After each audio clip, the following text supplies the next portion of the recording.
ہر قسم کے روحانی جسمانی مسائل اور وظائف کے لیے پیر اقبال قریشی چینل کو سبسکرائب کریں۔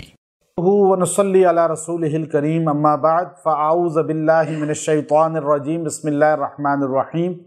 حیض اور نفاس والی عورت روزہ رکھ سکتی ہے یا نہیں؟ بہت سی خواتین ہیں، ان کو دین کے مسائل کا نہیں پتہ ہوتا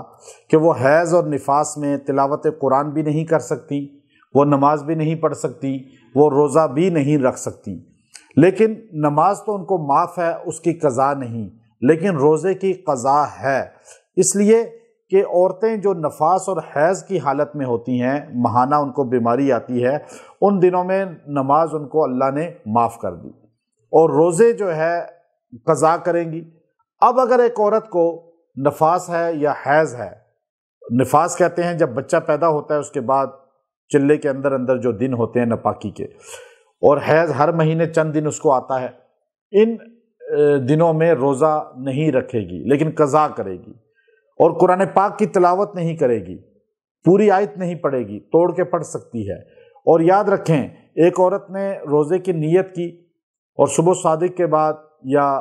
اشراق کے بعد یا زوال کے بعد یا زوال تک اسے حیض ہو گیا، بلیڈنگ ہو گئی، تو وہ روزہ توڑ دے گی، وہ روزہ اس کا تصور نہیں ہوگا۔ اور پھر اسی طرح جو ہے ایک عورت پاک ہو گئی اور پاک اس نے تصور کیا کہ میں پاک ہو گئی ہوں، میرے مینسز ختم ہو گئے ہیں، لیکن رات کو اس نے نیت کی کہ میں روزہ رکھوں گی اور صبح صادق تک وہ بالکل صاف ہو گئی، اس نے محسوس کیا بالکل صاف ہو گئی ہوں، تو پھر وہ روزہ رکھے گی، وہ روزہ اس کے لیے جائز ہے۔ اور اگر اس کو زوال سے پہلے بلیڈنگ ہو گئی تو پھر قضا کرے گی۔ تو یاد رکھیں کہ حیض اور نفاس والی عورت روزے کو نہیں رکھے گی، اور اس کو اللہ رب العزت نے روزے کی سہولت دی ہے کہ وہ بعد میں قضا کر لے۔ بڑی تعداد خواتین کی دینی مسائل سے ناآشنا ہے، انہیں مسائل نہیں پتہ، اور وہ ان کو یہ نہیں پتہ کہ کن